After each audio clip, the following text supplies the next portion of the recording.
Berlatar di Jepang tahun 1945 yang menjadi periode akhir peperangan dunia kedua. Muncul sebuah pesawat tempur yang mengalami kesalahan pada mesinnya, membuat si pilot yang bernama Koichi Shikishima memutuskan untuk mendarat di salah satu pulau bernama Odo untuk diperbaiki.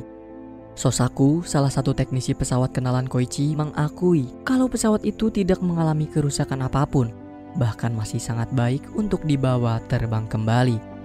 Kenyataan tersebut membuat ia mengerti kalau kedatangan Koichi ke sini dikarenakan dia takut dengan peperangan dan memilih menghindarinya.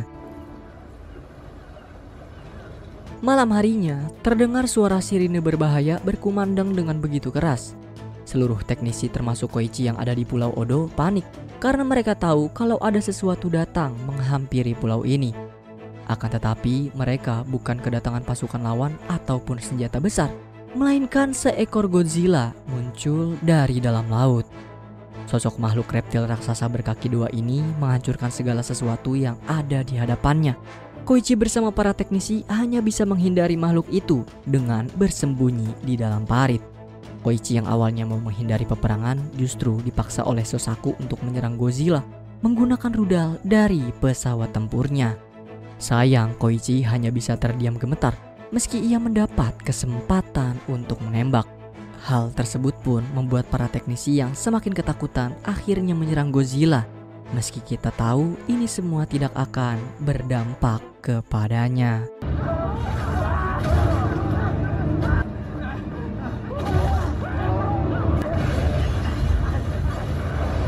Kejadian semalam berhasil menghabisi seluruh teknisi dan hanya meninggalkan Koichi bersama Sosaku. Ia menyalahkan Koichi karena akibat dia tidak menyerang Godzilla membuat seluruh teknisi harus kehilangan nyawa. Mereka berdua kemudian sepakat untuk tidak membicarakannya kepada siapapun mengenai kemunculan Godzilla dan menunggu bantuan datang. Saat prajurit yang selamat berada di atas kapal untuk dipulangkan ke tempat asal mereka, Sosaku memberikan sebuah bungkusan ke Koichi. Tidak ada sepatah kata pun terucap dari mulut Sosaku karena dia masih terlihat kesal dengan aksi pengecut Koichi. Beberapa bulan kemudian, tepatnya pada Desember 1945, Koichi tiba di kampung halamannya. Ia mendapati seluruh kampung termasuk rumahnya sendiri sudah hancur lebur akibat penyerangan Amerika Serikat. Salah satu tetangganya memberitahu Koichi jika kedua orang tuanya tewas akibat serangan tersebut. Ia juga menyalahkan pihak tentara Jepang akibat ketidakbecusan mereka melawan musuh, hingga mengakibatkan banyak warga sipil ikut menjadi korban. Ketika Koichi sedang menikmati makanannya di tengah pasar, ia tidak sengaja mencegah seorang wanita bernama Noriko yang diteriaki salah satu pedagang sebagai pencuri. Entah apa yang dipikirkan Noriko, dia hanya berkata tolong pada Koichi dan memberikannya buntelan kain berisi bayi. Karena kebingungan, Koichi sempat ingin meninggalkan bayi tersebut di tengah pasar. Akan tetapi, niat buruknya diurungkan dan kembali membawanya. Hingga beberapa waktu kemudian, dia bertemu lagi dengan Noriko. Saat Koichi akan beranjak pulang, Noriko terus mengikuti bahkan numpang makan bersamanya. Koichi yang kesal coba mengusir Noriko bersama anaknya. Akan tetapi Noriko mengaku kalau bayi ini bukanlah anaknya. Noriko tidak sengaja menemukan bayi ini ketika ia sedang mencari kedua orang tuanya di tengah pasar. Itulah alasan Noriko kenapa beberapa pedagang sebelumnya mengejar, sebab ia dituduh sebagai pencuri oleh mereka. Cerita memilukan Noriko membuat Koichi merasa kasihan. Ia coba menjelaskan padanya jika kemungkinan besar orang tua Noriko juga tewas akibat serangan Amerika seperti kedua orang tuanya.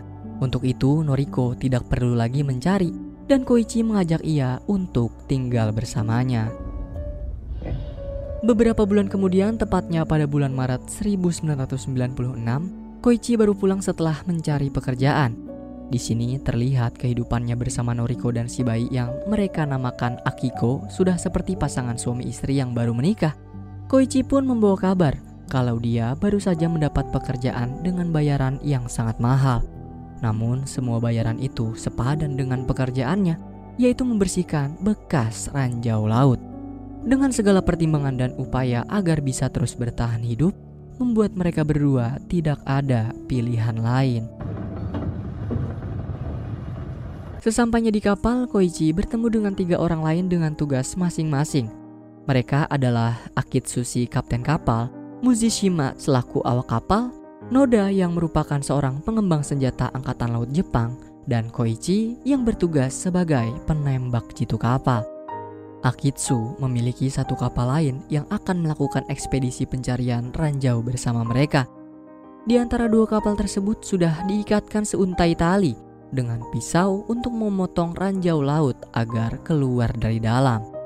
Nah, tugas Koichi sebagai penembak jitu adalah menghancurkan ranjau tersebut.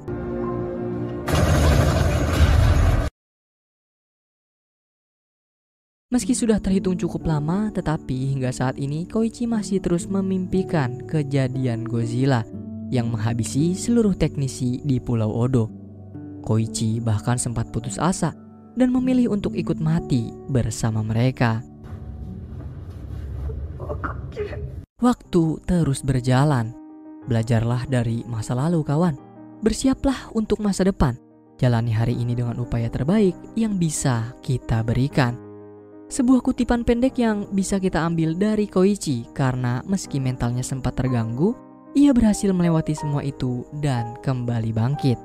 Terlepas dari adanya rahasia mengenai Godzilla yang masih ia kunci dari siapapun, Koichi berhasil melakukan pekerjaannya dengan sangat baik, dan bahkan upah yang ia dapat bisa membalikan kehidupan sulitnya. Untuk merayakan rumah baru, Koichi pun mengundang teman-teman dan menikmati makanan bersama. Pada acara malam ini, Koichi berterus terang kalau Noriko bukanlah istrinya dan Akiko pun bukan anaknya. Ia mengaku kalau keberadaan mereka berdua hanya sebatas tinggal bersamanya. Keesokan hari saat Koichi baru pulang kerja, ia terkejut setelah mendapati Noriko berpenampilan sangat rapi. Noriko mengaku kalau dia baru saja melamar pada salah satu kantor dan berhasil mendapatkan pekerjaan di sana. Noriko kemudian berterus terang jika apa yang ia lakukan karena merasa sudah terlalu lama menjadi beban bagi Koichi, dan ini merupakan langkah awalnya untuk bisa keluar dan mandiri. Koichi pun nampak terkejut dengan keputusan mendadak Noriko. Bahkan ia sempat menahannya dengan membahas Akiko.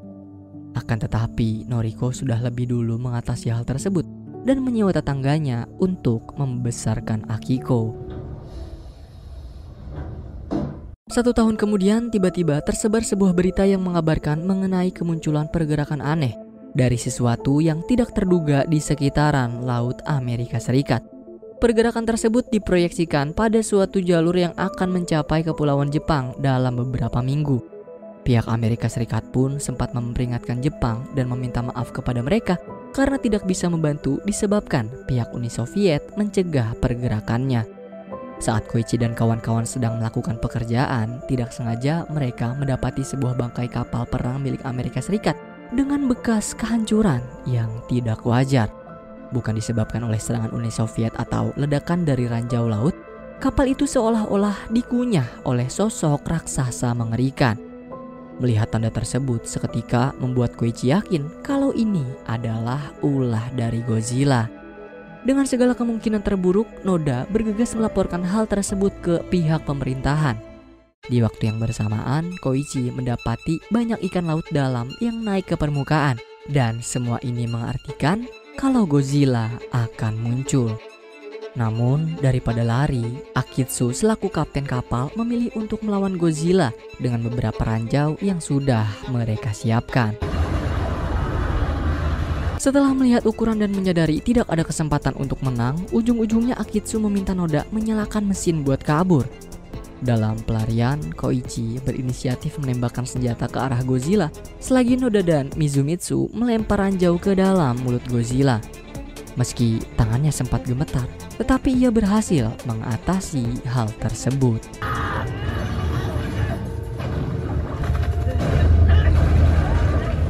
Naas, upaya keras mereka berempat tidak membuahkan hasil. Meski ledakan ranjau sempat membuat Godzilla tidak sadarkan diri, Namun luka di tubuhnya mampu beregenerasi dengan cepat sehingga Godzilla pun kembali sadar. Dari belakang, tiba-tiba tentara angkatan laut Jepang datang membantu dengan membuat serangan bertubi-tubi ke arah Godzilla. Sayangnya, makhluk tersebut masih mampu bangkit dan membuat serangan balasan.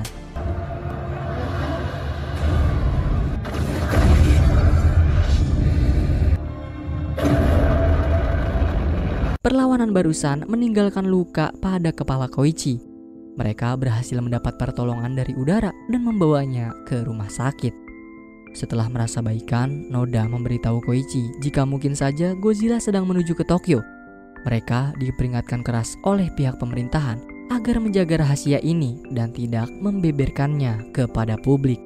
Kondisi setelah perang sudah cukup buruk bagi negara Jepang, dan kabar kemunculan Godzilla akan membuat negara Sakura ini semakin terpuruk. Sepulangnya ke rumah, Koichi akhirnya mau berterus terang kepada Noriko kalau dia adalah pilot pesawat tempur yang kabur dari tugasnya, dan juga penyebab para teknisi pesawat tempur tewas akibat sifat pengecutnya.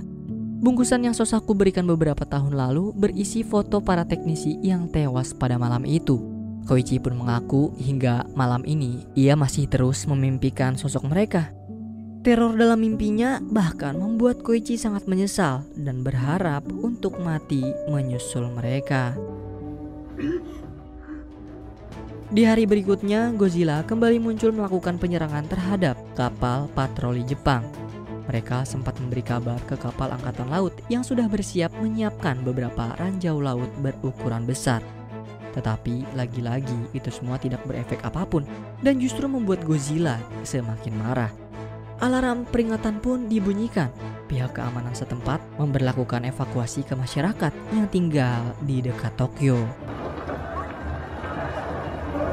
Di tempat berbeda, sebuah peti kemas melayang ke hadapan kereta yang Noriko tumpangi, disusul dengan kemunculan sosok Godzilla yang sudah tiba di kota Ginza. Kepanikan kian menjadi-jadi tatkala Godzilla menyerang salah satu gerbong tempat Noriko berada, dan karena tidak ada pilihan lain, Noriko pun memutuskan terjun dari gerbong.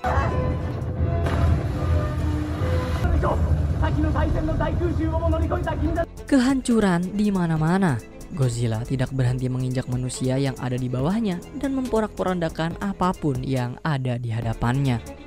Beruntung, Koichi masih sempat menyelamatkan Noriko dan membawanya ke tempat yang aman agar tidak terkena serangan dari pihak keamanan yang mulai dilancarkan. Naasnya, semua serangan tersebut masih tetap tidak berhasil menumbangkan Godzilla. Makhluk tersebut justru berevolusi menjadi sosok yang lebih mengerikan.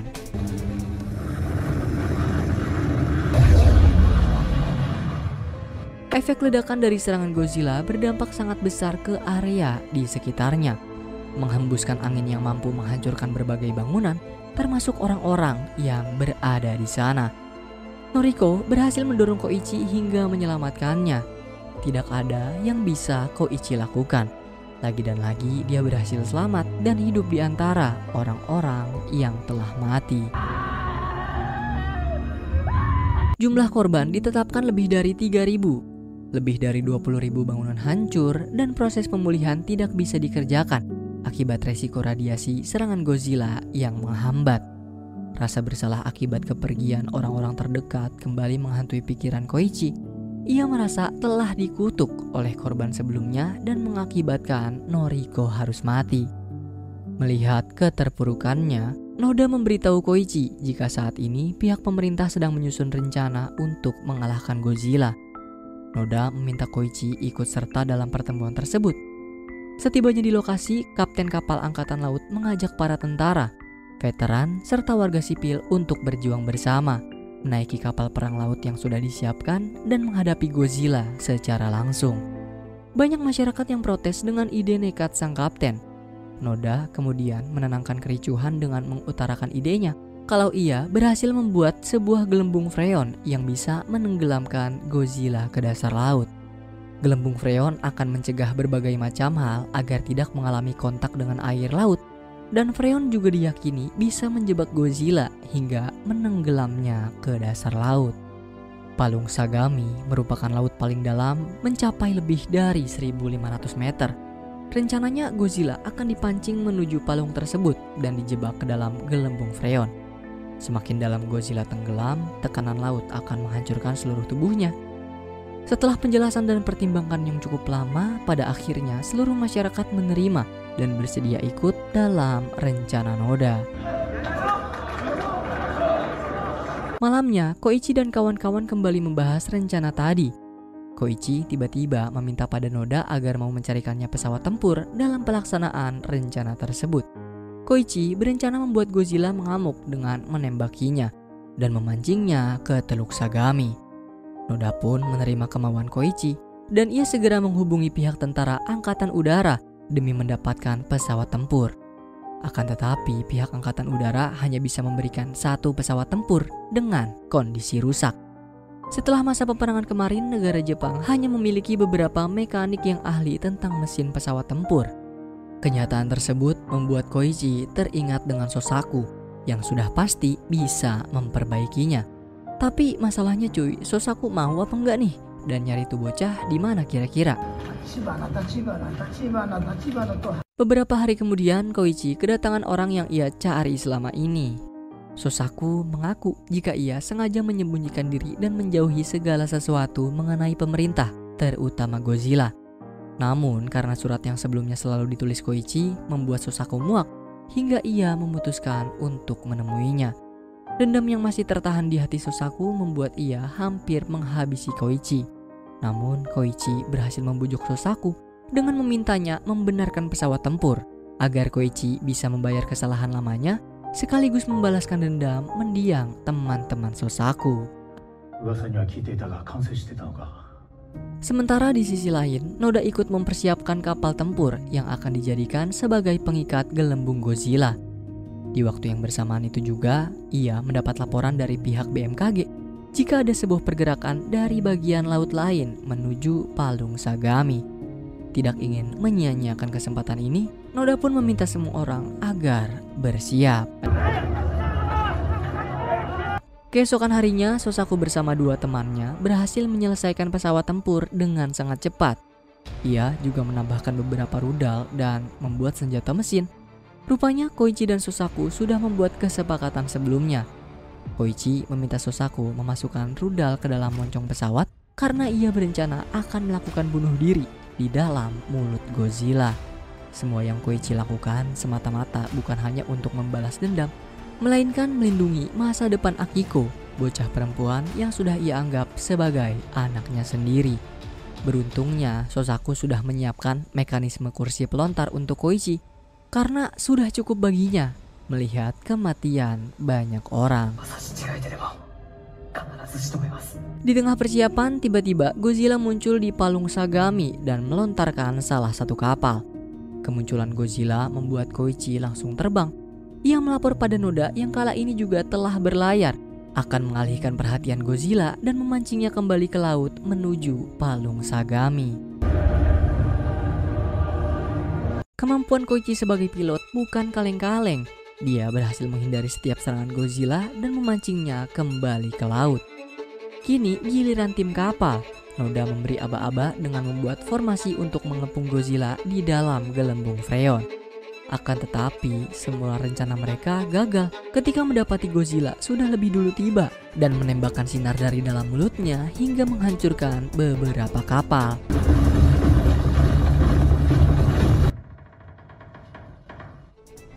Meski begitu, rencana akan tetap berjalan. 2 kapal yang tersisa mulai menghampiri Godzilla dan membentuk formasi melingkar untuk mengikat Godzilla dengan tabung gelembung freon. Upaya pengalihan Koichi berhasil membuat Godzilla hanya fokus dengannya dan tidak menyadari ikatan gelembung freon sudah di posisi.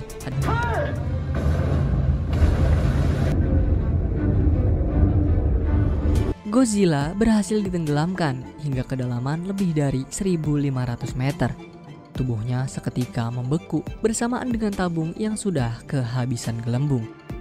Namun semua itu tidak bertahan lama. Godzilla masih bisa melakukan perlawanan yang berat. Di tengah keputusasaan semua orang, tiba-tiba Mizujima datang membawa puluhan kapal pembersih ranjau laut. Mereka sudah mempersiapkan diri untuk melakukan penyelamatan. Semunculnya Godzilla dari laut, Koichi melesat dengan sangat cepat menggunakan pesawat tempur, menabrakkan pesawatnya ke dalam mulut Godzilla hingga ia berhasil menghancurkan seluruh tubuhnya, tepat sebelum Godzilla mengeluarkan serangannya. Kursi pelontar dari Sosaku berhasil menyelamatkan nyawa Koichi dan ia pun terjun dengan rasa puas di dalam hatinya.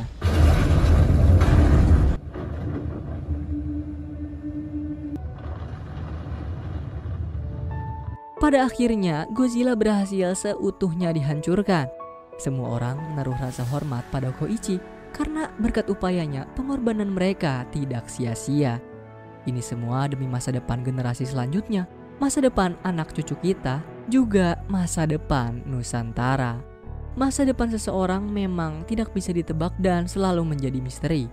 Meski sudah menyiapkan atau merencanakan masa depan dengan rapi, sometimes apa yang direncanakan tidak sesuai dengan apa yang diinginkan. Inilah yang menjadikan seseorang menjadi patah semangat, merasa kecewa hingga putus asa. Masa depan bukan hanya perkara esok hari, tetapi setiap detik yang ada di hadapan kita. Maka dari itulah sudah selayaknya kita senantiasa memanfaatkan semua waktu yang kita punya dengan sangat bijak demi keberhasilan nanti. Kabar baik selanjutnya dibawa oleh tetangga Koichi. Beberapa jam setelah Koichi pergi, ia mendapatkan sebuah telegram milik Noriko yang rupanya berhasil selamat dari musibah sebelumnya.